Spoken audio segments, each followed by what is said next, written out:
Hello everyone. Today we are going to give a presentation about the firms in the market in case study 3. Our group has 3 members. First one, my name is Xinru Xin and I'm going to talk about the first question. Also, I will do the editing in the group.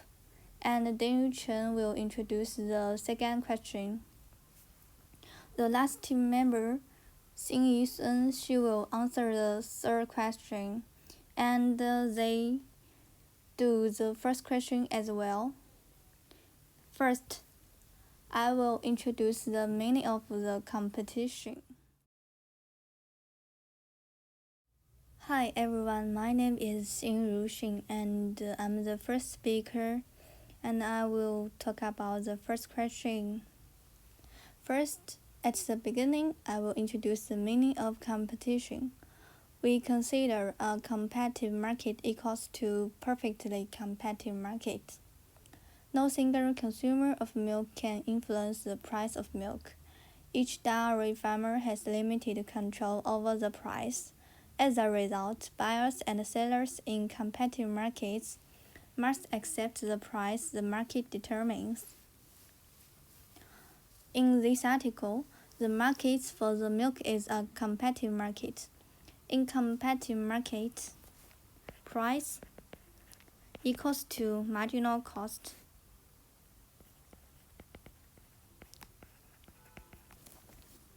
Let's look at the question 1. Suppose that both the marginal cost and average cost for the production of milk have increased because of the bushfires. Which of the following graphs best describes the effect of bushfires on a dairy farmer? Blue lines are before the increase and red lines are after. The focus is that both the marginal cost and average cost have increased because of the bushfires. So let's look at the graph A. In the first graph, we can see that doesn't show the marginal cost after the bushfire. We can only see one marginal cost. And the price equals marginal cost is the decision rule for a profit maximum competitive market. Therefore, this graph is incomplete, and we can rule out this answer. Let's move to the graph B. Due to the increase of marginal cost and average cost, we can get that in the same quantity, the corresponding cost increases from C1 to C2.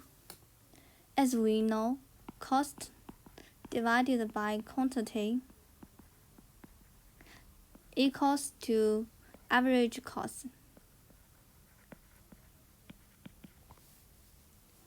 So, under the same cost, the quantity increases from Q2 to Q1. And the answer B is correct. Let's look at the graph C. The last graph is incorrect. According to the question, the increased marginal cost and the average cost means that the cost is higher than before.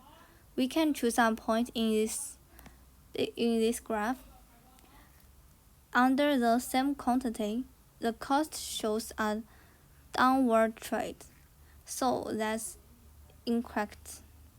And also, similarly, under the same cost, quantity also shows a downward trend. So, the answer to this question is B. Let's welcome the next speaker, Dingyu Chen. She will introduce the second question. And thank you. My name is Coco. I'm going to talk about question 2. My answer is B, the negative profit. In this scenario, the market price of milk will not change immediately. That is, in the short term, dairy farmers will not raise prices to compensate high losses. As we know, before the bushfires, dairy farmers were already struggling with drought, high input costs, and rock bottom supermarket pricing. These were crippling small producers. Now, owing to catastrophic bushfires, the animals used in agricultural production, grass and trees, are seriously affected, which will lead to higher costs for dairy farmers and also need to face the high cost of farm destruction and the deaths of animals. So, in the face of the sudden increases in the cost, this has increased the burden on dairy farmers. Also, the price of milk will remain the same. In this graph, the orange line is average total cost. Below the average total cost, that is average variable cost. Average variable cost is a firm's variable cost like labor, electricity, direct material, and so on. This divided by the quantity of output produced. So average variable cost equal to variable cost divided by quantity, and average total cost equal to the average variable cost plus average fixed cost. As long as the price is greater than the average variable cost, the dairy farmer can continue to sell milk because it can compensate for the loss of fixed costs, and if close the farm, it will lose more worse. In this graph, the red line means the market price and equal to the marginal revenue, which is also equal to average total cost.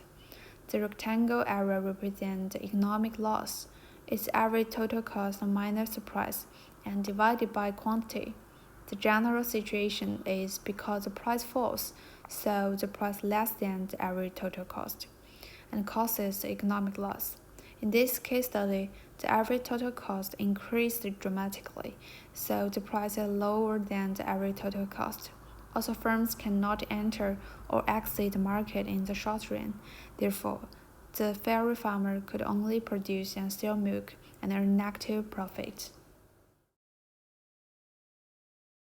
Everyone, I'm Xin Yisun. Now I'm doing question 3 for case study 3.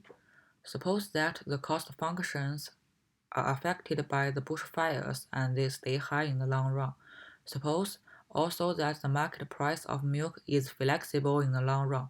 What will happen to the milk price and each farmer's profit in the long run equilibrium? First of all, the answer for our team is choosing B. The market price of milk will go up. Each of them earns zero profit. Because the cost functions are affected by the bushfires and they stay high in the long run. Price smaller than new average total cost, which is price 1.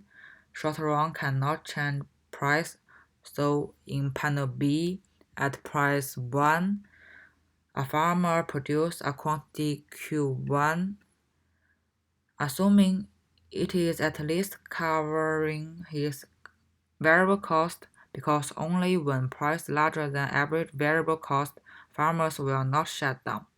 Recall that profit equals to total revenue minus total cost equals to price minus average total cost and multiplied by Q. So the rectangle is negative profit because average total cost is larger than price 1. Remember 3 characteristics for competitive market. There are many buyers and sellers in the market. The goods offered by the various sellers are largely the same. In the long run, firms can free enter or exit the market. Because farmers in the market are making loss, some existing farmers will exit market due to the high opportunity cost. Supply curve will shift from S1 to S2. Quantity supply decrease from Q1 to Q2 and raising price to P1 to P2. So we exclude the A and D. It wouldn't shift Further, because no one will exit when it makes economic profit. So at the end of the process of entry and exit, firms in the market must be making zero economic profit. Profit equals to zero. So we exclude C. Profit equals to zero means price equals to average total cost in the long run. For each firm, price equals to marginal cost. Therefore, the long-run supply curve is horizontal at the price of minimum average total cost.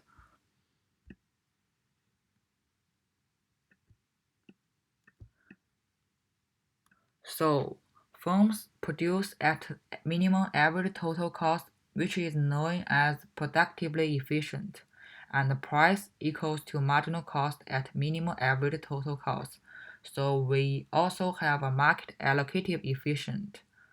So with no deadweight lost, zero economic profit means that total revenue covers all these opportunity costs in the zero profit equilibrium.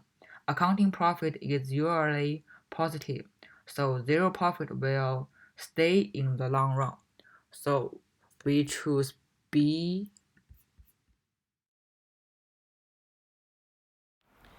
Question 4.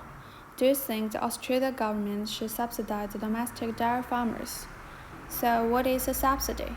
A subsidy is a benefit given to an individual, business, or institutions, usually by the government.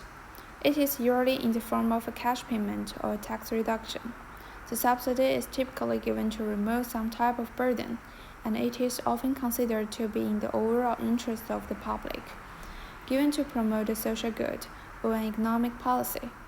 In this case, it should be considered in two stages, long run and short run. And for short run, I suppose there are three different types of results. Firstly, the firm will look at per unit subsidies as if they are more or less decreasing the firm's variable costs. Decreases in variable costs will shift the marginal cost curve right.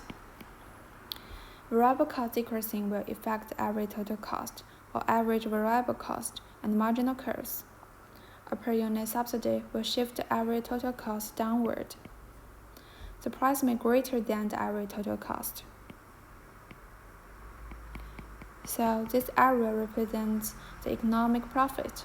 Thus, in the short run, the firm will earn positive profits due to the subsidy. In addition, because in the short run, other firms cannot enter the market, the marginal cost curve will shift right and quantity will increase. In the second situation, because of the huge losses caused by bushfires, even Australia government subsidies to dairy farmers, which are almost unchanged, so the price less than the average total cost.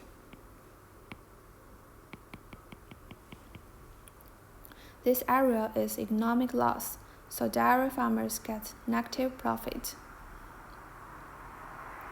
In the last one, before the bushfire, the dairy farmers might have got zero profit or positive profit, but the bushfire raised the variable costs, so the government subsidized the costs that the dairy farmer lost, price equal to the average total cost. Therefore, they finally earned zero profit. Firstly, after subsidizing the long run, other farmers are attracted to the domestic farmers' positive economic profits and will enter the market.